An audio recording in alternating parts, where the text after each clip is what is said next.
اس ملک کے اندر اس حد تک انارکی اور افراتفری کی طرف اس کو دھکیلا جا رہا ہے کہ آج ہر کوئی پریشان ہے. ہم دہشت گردوں سے جان چھڑائیں یا ہم اپنے ان نام نہاد سیاستدانوں سے جان چھڑائیں. ایک طرف ہمیں یہ دہشت گرد مار رہے ہیں, دوسری طرف عوام کو بھوک افلاس کی چکی میں پیسا جا رہا ہے. یہاں پر دوہرے قوانین بنائے جا رہے ہیں, یہاں پر حکمران عیاشیاں کر رہے ہیں اور غریب نہروں میں کود رہے ہیں. جہاں اس ملک کے اندر سنبل جیسی 3 سالہ بچی کی عزت محفوظ نہیں ہے. ڈاکٹر دانش, یہاں پر اپنے ماں باپ کے ساتھ مالی معاونت کرنے والی 10 سالہ بچی جو کسی گھر میں ملازمت کرتی ہے اس کی جان محفوظ نہیں ہے. یہاں درندوں کی سوسائٹی ہے, درندوں کی حکمرانی ہے. پورے ملک میں دیکھیں اس وقت دہشت گردوں سے پورے ملک کا کوئی کونا خالی نہیں ہے. تربت کی پہاڑیوں تک چلے جائیں, حتیٰ کہ گلگت چلاس تک چلے جائیں, وہاں پر بھی ہمارے جو بین الاقوامی سطح دنیا سے آنے والے سیاح ہیں ان کی جانیں محفوظ نہیں ہیں. پوری قوم اس وقت مایوسی کا شکار ہے, پریشان حال ہے. ٹھیک ہے, میں ساجد بٹی صاحب یہاں پہ میں آپ کو یہاں روکوں گا. آپ نے بتایا ہے ایئر مارشل صاحب, اس سے پہلے کہ میں آپ کی طرف آؤں چاہتا ہوں میں اجمل خان وزیر صاحب کی طرف. اجمل خان وزیر صاحب کیا کہیں گے, کیا بولیں گے آپ؟ موجودہ سچویشن کس کی ناکامی کہیں گے, کس کی تباہی کہیں گے, کون ذمہ دار ہے, کیا ہوگا آگے, کیا کہیں گے؟ دیکھیں ڈاکٹر صاحب, آپ کو یہ دیکھنا ہوگا کہ جو بھی حکومت آتی ہے اور جس طریقے کے الیکشن ہوئے ہیں آپ کو پتہ ہے اس پہ 100 قسم کے تحفظات ہے, لیکن پھر بھی جو بھی حکومت ہوتی ہے جو بیٹھی ہوتی ہے اس کے سب سے پہلی ریسپانسبلٹی یہ ہوتی ہے کہ وہ عوام کی جان اور مال کی تحفظ کرے. اب یہاں پہ مسئلہ یہ ہے کہ عوام کی جان اور مال کی تحفظ نہیں ہے, نہ جان کی تحفظ ہے نہ مال کی تحفظ ہے. اور پھر اس سے بڑھ کر آگے جو دنیاداری ہے اس میں اگر آپ دیکھیں بے روزگاری, مہنگائی, غربت, افلاس, جو ابھی میرے بھائی نے بات کی ہے, دہشت گردی, یہ ساری چیزیں بھی ساتھ ساتھ چل رہی ہے. اب مسئلہ یہ ہے کہ کیا ہمارے حکمرانوں کی فرسٹ پرائیورٹی یہ ہے, ول ہے کہ ان مسئلوں کو حل کرنے کے لیے عوام کی مینڈیٹ ان کے پاس ہے؟ میں کہتا ہوں نہیں ہے. اس لیے نہیں ہے کہ اگر یہ ہوتا تو صاف نظر آ جاتا. آپ مجھے ڈاکٹر صاحب یہ بتائیں کہ کیا ہمارے حکمران اگر واقعی پاکستان کے عوام سے ان کو اتنی ہی محبت ہوتی تو کیا ان کے مال باہر ہوتا ملک سے؟ باہر جا کر لوگوں کو کہتے ہیں کہ آئیں ہمارے ملک میں آپ انویسٹمنٹ کریں, اور خود اپنا پیسہ باہر لے جا کر وہاں پہ انویسٹمنٹ کرتے ہیں. اب یہ سے بڑا کنٹرڈکشن آپ کو کیا نظر آئے گا؟ اور پھر آپ یہ دیکھیں کہ یہاں پہ جو سب سے بڑا ڈاکو ہوتا ہے وہ آپ کے معاشرے کا اس وقت سب سے بڑا عزت دار بن کر سامنے بیٹھا ہوتا ہے اور فر کر بول رہا ہوتا ہے. میں حیران ہو جاتا ہوں اس چیز پہ کہ کیا کوئی ان سے پوچھنے والا ہے یا نہیں. ہماری طرف وہ کہتے ہیں کہ جی وہ جس تے گردانے اس دے کملے بھی سیانے. یہاں پہ تو یہ ہے کہ مائٹ از رائٹ, جس کے پاس پیسہ ہے, دولت ہے حرام کا, وہ اسمبلی میں جائے گا, وہ منسٹر بنے گا, وہ ایڈوائزر بنے گا, وہ حکمرانی کرے گا, وہ سب کچھ کرے گا. اب اگر اس کے پاس اتنا ٹائم ہو کہ وہ عوام کے جو مسائل ہیں جس میں جان و مال کی تحفظ کی بات ہے, جس میں اور چیزیں, اس کی طرف اگر اس کا دھیان ہو تو تب جا کر مسئلے حل ہوگے. یہاں پہ سیریس پن آپ کو کہیں نظر نہیں آ رہا. یہاں پہ بات کی جاتی ہے, مجھے آپ یہ بتا دے کہ کبھی بات کی جاتی ہے کہ جی ہم مذاکرات کرتے ہیں. بھئی وہ مذاکرات بھی گپ شپ ہوتے ہیں, 8 مہینے گزر جاتے ہیں, مذاکرات کا کوئی ریزلٹ نہیں نکلتا. نہ عوام کو سچ بتاتے ہیں کہ بھئی ہم کس نتیجے پہ پہنچے, کیا ہوا کیا نہیں ہوا, نہیں وہ بھی نہیں ہو رہا. اچھا, اس کے بعد آپ کی یہ ذمہ داری ہے کہ اگر بلوچستان میں ایک طرف سڑکوں پہ لاشیں پڑی ہوئی اور دوسرا طرف وہاں پہ صوبائی اسمبلی کا اجلاس اسی وقت ہو رہا ہے, بلوچستان اسمبلی کا, اور وہاں پہ لوگ ممبر اسمبلیز کہتے ہیں کہ جی ہمیں ایسے پاسپورٹ دیے جائیں جس سے ہمیں بیر VVIP پروٹوکول ملے, تو یہ مرنے کا مقام نہیں ہے کہ یہاں پہ جو سڑکوں پہ لاشیں پڑے ہوئے اور دوسری طرف اسمبلی کا اجلاس ہو رہا ہے, اس میں ڈاکٹر صاحب پروٹوکول کے مزید پروٹوکول یہ لوگ مانگ رہے. تو یہ اس طریقے کا جمہوریت تھا, اس طریقے کی چیزیں اگر ہے تو میں تو اس الیکشن سے پہلے میں نے باقاعدہ یہ کہا تھا کہ الیکشن کرانے کی ضرورت نہیں ہے, آپس میں یہ بیٹھ کر تقسیم کر دے. یہ سارا جو ہم کرتے ہیں, یہ جو ٹائم ویسٹ کرتے ہیں کہ یہ آپ کے, یہ آپ کے, یہ آپ کے. ابھی ٹھیک ہے, میں آگے بات کرتا ہوں آپ سے. میرے پاس ایئر مارشل شاہد لطیف. ایئر مارشل شاہد لطیف, یہ جو تھوڑا سا اسٹرائک ایکشن ہو رہا ہے اور یہ جو ایکشن کی طرف گئے ہیں، کیا یہ حکومت نے، آپ سمجھتے ہو کہ حکومت کا منشا تھا؟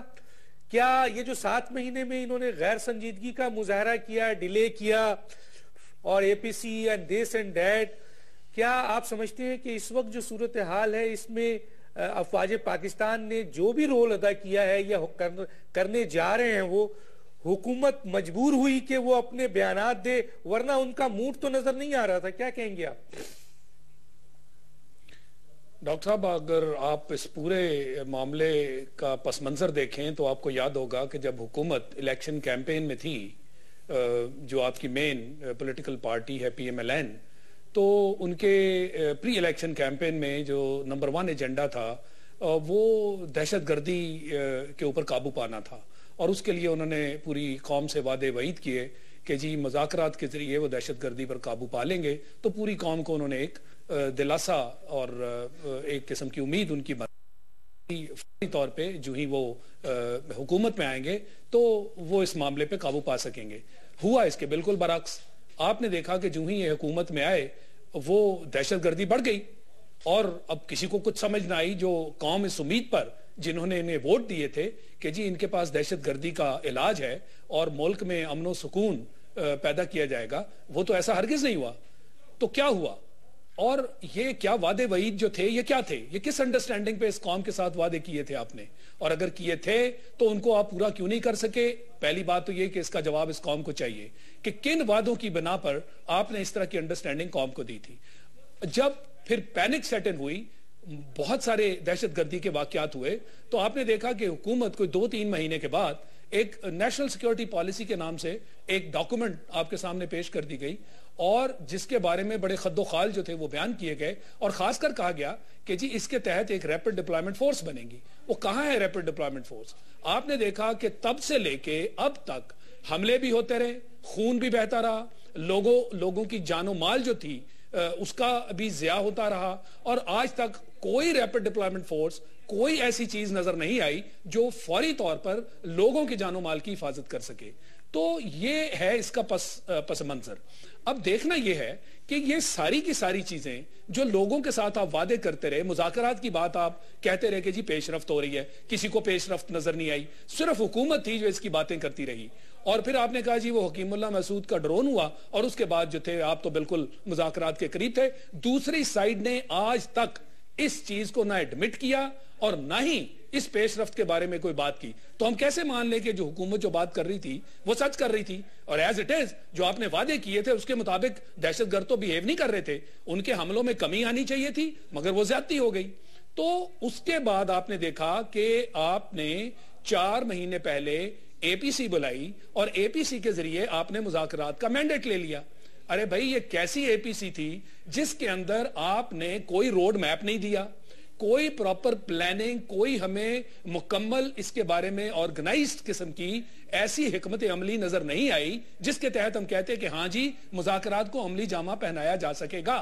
سب سے بڑی جو اس میں پرابلم تھی وہ یہ تھی کہ آپ نے کوئی ٹائم لائن نہیں دی۔ اس کا کیا مطلب کہ سال ہا سال آپ مذاکرات کے نام پہ بیٹھے رہیں گے؟ اس کے علاوہ جو دوسری چیز تھی وہ یہ تھی کہ جب یہ مذاکرات کی طرف آپ چل رہے ہیں تو کیا دوسری سائڈ کو آپ کو ان سے آپ کمٹمنٹ نہیں لینی چاہیے تھی کہ اس دوران حملے نہیں ہوں گے؟ انہوں نے تو آپ سے سب کمٹمنٹس لے لی، انہوں نے کہا ہمارے ساتھیوں کو چھوڑو، آپ نے ساتھی چھوڑ دیے۔ یہ کھلے عام نہیں کہا پر یہ انڈرسٹوڈ ہے کہ پھانسی کی سزائیں انہوں نے معطل کرا دی، اور جو ساتھی آپ سے نہیں چھڑا سکے وہ جیلوں سے لے کے چلے گئے۔ آپ نے کیا کیا؟ تب سے لے کے آج تک یہ لوگ باقاعدہ آپ پہ تابڑ توڑ حملے کرتے رہے ہیں، اور مذاکرات کے نام پہ خون خرابہ جاری ہے، اور آپ میں یہاں روکوں گا، اور کچھ نہیں کیا۔ میں یہاں روکوں گا، میں آگے یہی سوال کرنے جا رہا ہوں سر، یہ تو پس منظر ہے نا سر، یہ ساری چیزیں تو ہیں جی، ابھی میں آپ کی بات کا جواب دینے والا، لیکن میں پس منظر کے ساتھ ساتھ یہ تو ہو گیا، میں تو پہلے ہی انٹرو میں بتا چکا تھا کہ پرویز مشرف سے لیا جائے یا 5 سال جو بھرپور جشن منا رہے ہیں کہ ہم نے جی جمہوریت کی بہت بڑی بات کر دی کہ جی ہم نے 5 سال حکومت چلا لی۔ ارے 5 سال تم نے حکومت کیا چلائی ہے؟ کہاں پہنچی ہے حکومت؟ کہاں پہنچی ہے مملکت؟ کہاں پہنچے ہے عوام؟ کہاں آپ کا پاکستان کہاں پہنچا ہے؟ کچھ کر کے دیا ہے آپ نے؟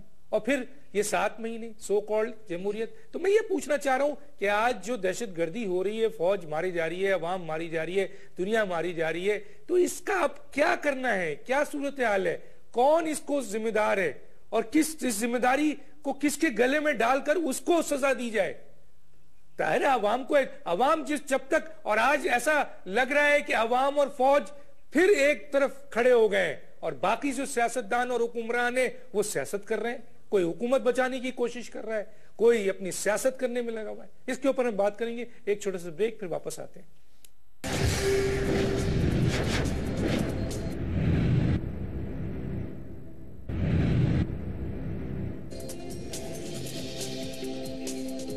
Welcome back. آج یہ لوگ کہنے پہ مجبور ہو گئے ہیں کہ حکومت عوام کی جان و مال کی حفاظت کی ذمہ داری نہیں لے رہی ہے. کیوں؟ اس لیے کہ یہ عوام کی ووٹوں سے بنائی ہوئی عوامی نمائندگی نہیں ہے، عوامی حکومت نہیں ہے. لوگ کہتے ہیں، میں نہیں کہہ رہا کہ یہ جعلی مینڈیٹ ہے، راتوں رات حکومت بن جاتی ہے اس ملک میں. عوام ووٹ کسی اور کو دیتی ہے، حکومت کسی اور کی بنتی ہے، اور پارلیمنٹ میں آنے والے یہ لوگ پارلیمنٹ کو تباہ کر چکے ہیں. اور آج جب ملک گلی کوچوں میں عوام مر رہے ہیں، لوگ جنازے لے کر بیٹھے ہوئے ہیں، نہ پارلیمنٹ ہے، نہ سیاستدان ہے، نہ حکومت ہے. کیا کہیں گے جناب ساجد صاحب؟ ڈاکٹر صاحب، آپ نے جو بریک سے پہلے سوال کیا تھا کہ اس وقت جو حالات ہیں، اس حالات کا ذمہ دار کون ہے، یہ سوال، اس کا جواب بڑا واضح ہے. اور پاکستانی قوم دیکھ رہی ہے کہ اس پورے حالات کا ذمہ دار موجودہ گورنمنٹ ہے.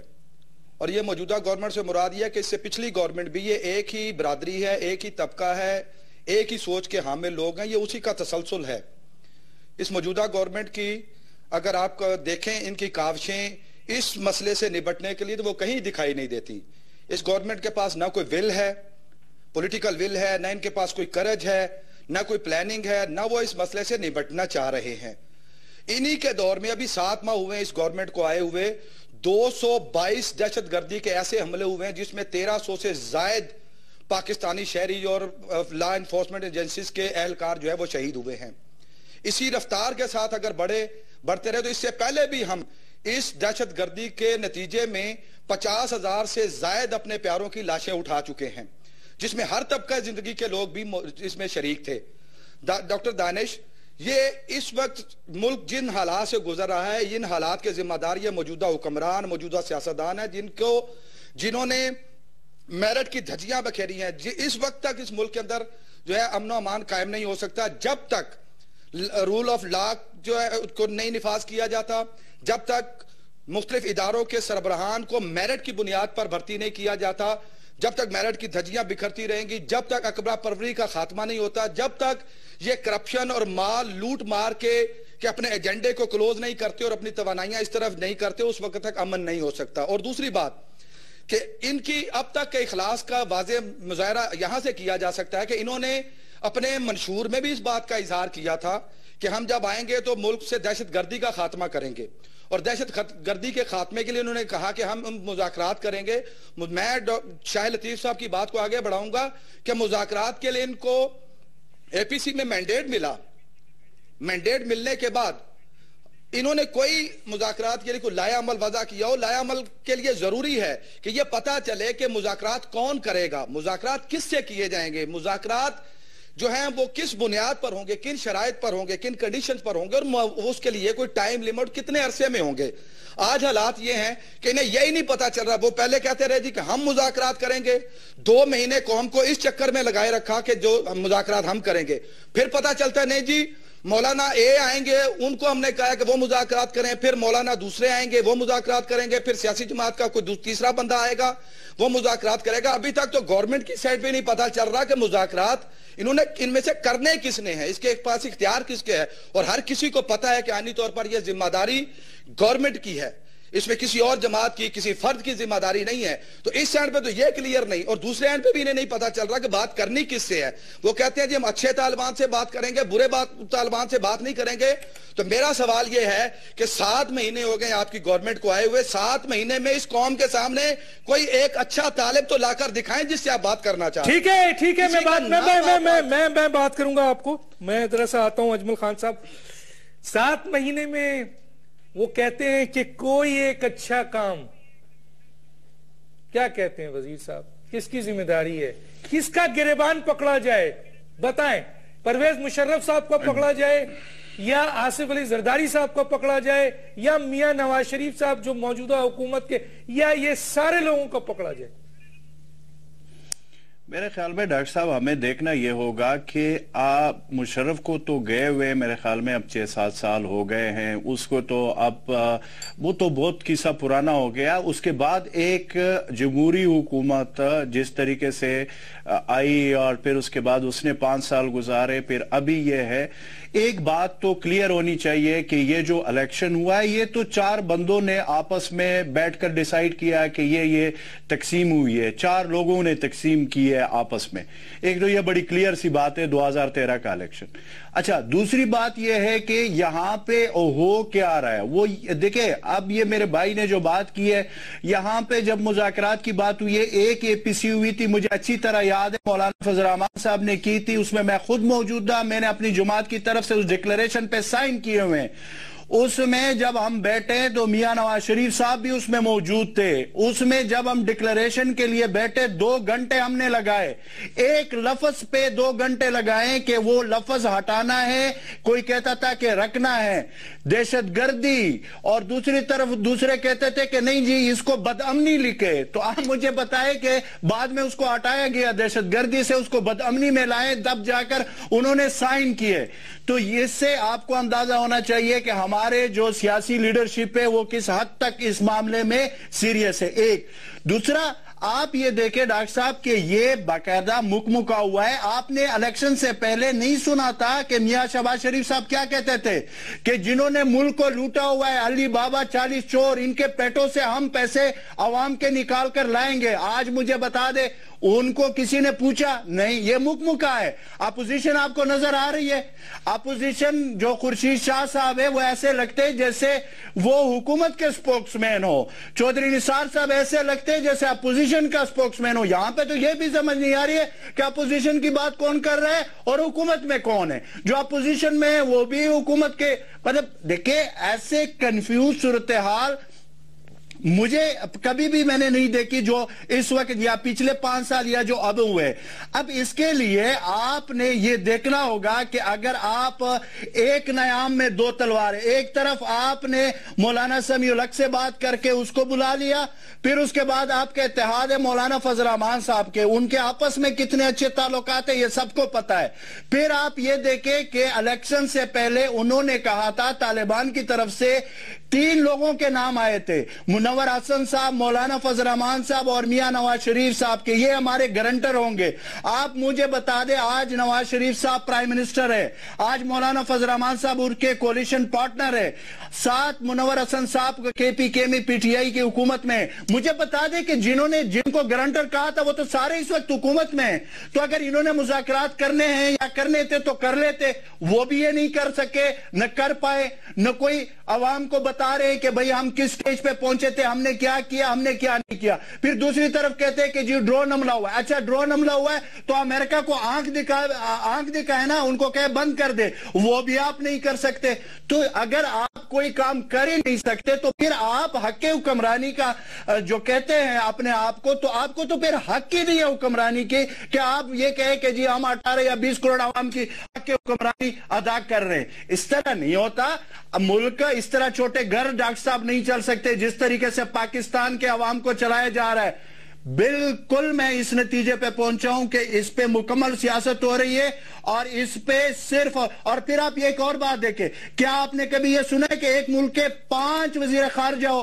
جو موجودہ صورتحال میں نواز شریف صاحب خود وزیر خارجہ ہے، فاطمی صاحب ہے، سرتاج عزیز صاحب ہے، چودھری نثار صاحب ہے، اسحاق ڈار صاحب ہے، شہباز شریف صاحب ہے، ہر کوئی باہر جاتا ہے، وہ اپنی جگہ پہ وزیر خارجہ بن کر آ جاتا ہے۔ ٹھیک ہے، میں روکوں گا، میں آؤں گا شاہد لطیف صاحب کی طرف، شاہد لطیف صاحب سے بات کروں گا۔ ایک بات اور بھی ہے، وہ یہ ہے کہ بھائی نہیں حکومت کر سکتے اور اس ملک میں مارا ماری کو ختم کرنا ہے تو اگر تم میں سے کسی کے پاس صلاحیت نہیں ہے تو انہی طالبان کو حکومت دے دو، بہت بڑی بات ہے۔ اور دوسری بات یہ کہ پاکستان کو، یہ میں بات کر رہا ہوں تو ذرائع کی بنیاد پہ کر رہا ہوں کہ یہ ٹھیکہ دیا گیا ہے پاکستان کے اندر کے ہی لوگوں کو کہ آپ پاکستان کو توڑ دو۔ سمجھیں، یہ پاکستان کی فوج بہت بڑی طاقت ہے اور پاکستان کی عوام بہت بڑی طاقت ہے۔ سمجھیں کہ پاکستان کو توڑنے کے لیے ٹھیکہ دیا گیا۔ اب کس نے ٹھیکہ دیا ہے؟ جو آپ کے مخالفین ہیں، جو آپ کے ملک کو توڑنا چاہتے ہیں، ان ملکوں نے۔ کن کو؟ ہمیں۔ جی شاہد لطیف صاحب کیا کہیں گے؟ اتنا کھل کے بولیں، اور کیا بولیں شاہد لطیف صاحب؟ ڈاکٹر صاحب بات یہ ہے کہ کس کو نہیں معلوم کہ جو غیر ملکی طاقتیں ہیں، جس کو ہم ایکسٹرا ریجنل فورسز کہتے ہیں، ان کا اس ملک کے اندر اس وقت کردار کیا ہے؟ کیا یہ کوئی ڈھکی چھپی بات ہے؟ بلوچستان میں جو را کا رول ہے، کوئی ڈھکی چھپی بات ہے؟ ایکس آرمی چیف انڈیا کا وی کے سنگھ اپنی کتاب میں اس نے لکھا کہ ٹی ایس ڈیز کے نام سے خفیہ یونٹس تیار کیے گئے، جن کا کام تھا انڈیا میں دہشت گردی کروانا، پاکستان کے خلاف پروپیگنڈا کرنا، جس کا کام تھا پاکستان میں دہشت گردی کروانا، جس کا کام تھا لوگوں کو ایجنٹس کے ذریعے بلوچستان سے پک کرنا، کنڑ نورستان لے کے جانا، وہاں ان کو ٹرین کرنا، پاکستان میں دہشت گردی کروانا۔ ارے بھائی، یہ ان رائٹنگ ہے، ان کا ایکس آرمی چیف لکھ رہا ہے۔ آپ ان سے گلے ملنے کے لیے بے چین ہیں، آپ نے ان کے سامنے ہاتھ باندھے ہوئے ہیں۔ آپ ٹریڈ اور ویزا ریلیکسیشن کی باتیں کرتے ہیں، انویسٹمنٹ کی باتیں کرتے ہیں۔ ان کا ایٹیچیوڈ دیکھ لیجئے، پچھلے پورے سال میں جو ایل او سی کے اوپر ایگریشن ہوتی رہی، جو دہشت گردی اور بربریت وہ کرتے رہے، اور آپ کے خلاف جس طرح پوری دنیا میں پروپیگنڈا ہوتا رہا، یہ آپ کے سامنے ہے۔ اور آپ کہہ رہے ہیں جناب کہ یہ ان کے ساتھ ہمیں بھائی چارہ کرنا ہے، امریکہ کے ساتھ آپ اس لیے ایڑیاں رگڑ رہے ہیں ان کے سامنے کہ ان کے پیسے کے بغیر آپ کا خزانہ نہیں چلتا۔ ارے بھائی، اس پاکستان میں کسی چیز کی کمی نہیں ہے۔ جب آپ اکانومی کی بات کرتے تھے تو آپ نے آتے ہی کہا جناب ٹیکس کے اوپر بڑی ریفارمز ہوں گی۔ ٹیکس آپ نے جی ایس ٹی لگا دیا، غریب لوگوں کی کمر اور توڑ دی۔ ہم جس ٹیکس کی باتیں کرتے ہیں وہ انکم ٹیکس ہے۔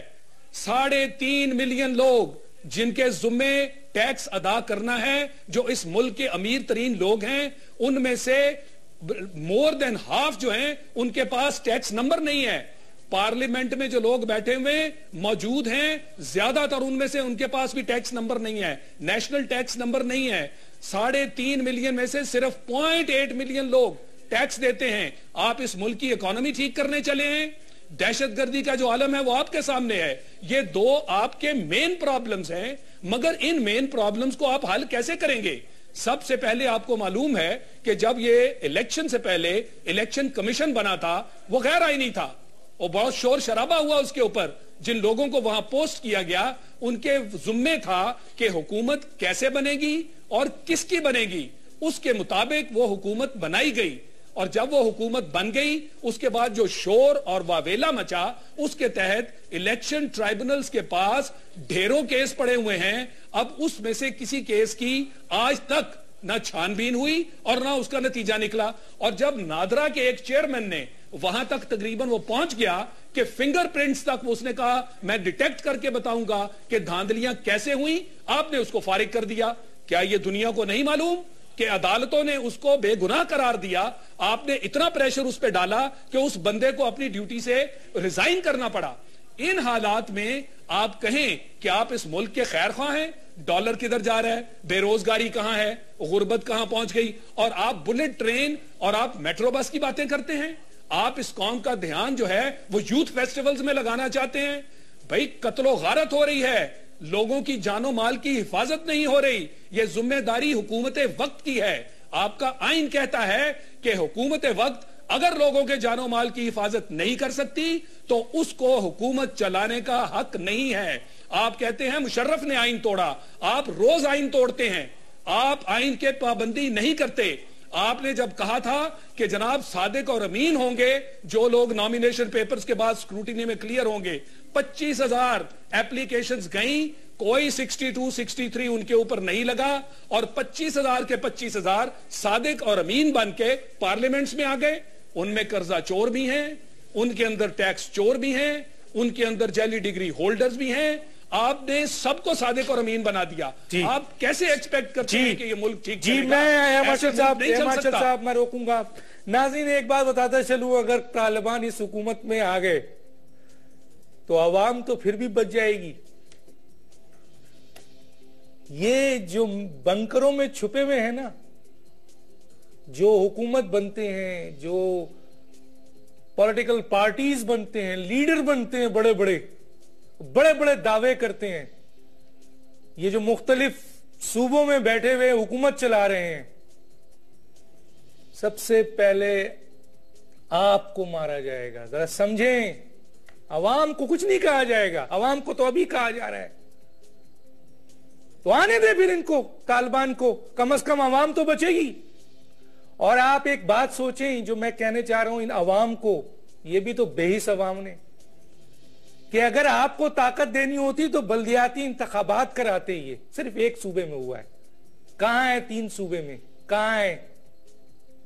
دینے ہی نہیں چاہتے آپ کو طاقت. ایک چھوٹا سا بریک, پھر واپس.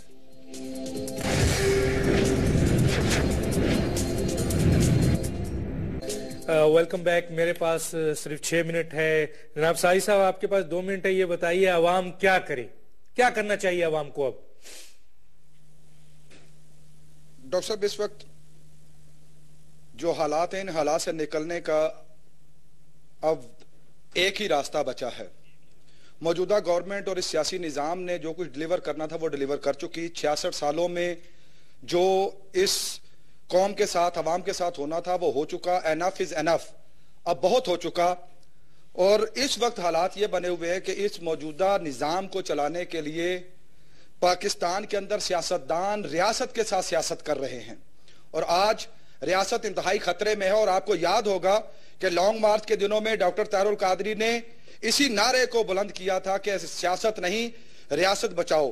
آج ضرورت اس امر کی ہے کہ اس سیاسی مفادات سے اوپر نکل کر ریاست کو پہلی ترجیح پر رکھا جائے, آئین کو پہلی ترجیح پر رکھا جائے. موجودہ حکمران آئین کے آرٹیکل 9 کے عمل درآمد میں فیل ہو چکے ہیں, کیونکہ یہ بنیادی فیصلے کرنے ہیں سیاسی حکومتوں نے, اور سیاسی حکومتیں تشکیل پاتی ہیں اس سیاسی نظام سے. اور یہ سیاسی نظام فرسودہ ہو چکا ہے, بانجھ ہو چکا ہے, تعفن زدہ ہو چکا ہے. یہاں سے باکردار سالے ڈیلیور کرنے والی, ویژن رکھنے والی قیادت کا ابھرنا ممکن کیا کرے عوام, کیا کرے جلدی. اس وقت قوم کے پاس 2 راستے ہیں. ڈاکٹر صاحب پلیز 1 منٹ میں تھوڑی سی, اس وقت 2 راستے ہیں قوم کے پاس ڈاکٹر صاحب, کہ یا قوم اسی طرح پستی رہے, مرتی رہے, بم دھماکوں میں خودکشیاں ہوتی رہیں, مرتے رہیں, یا اس نظام کے خلاف کھڑے ہو جائیں, جس کے لیے ڈاکٹر طاہر القادری نے 1 کروڑ نمازیوں کا تیاری کا اعلان کیا, اور اس پر کام جاری ہے. ٹھیک ہے, میں آگے بات کروں گا. جی جناب کیا کہتے ہیں اجمل خان وزیر صاحب,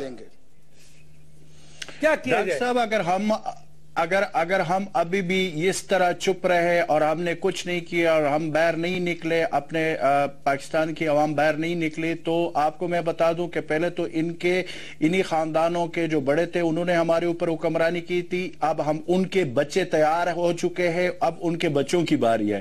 تو اگر ہم نے اپنے بچوں کے مستقبل کو دیکھنا ہے تو ہمیں نکلنا بچے گا تو حکومت کریں گے نا وزیر صاحب, پاکستان بچے گا تو حکومت کریں گے.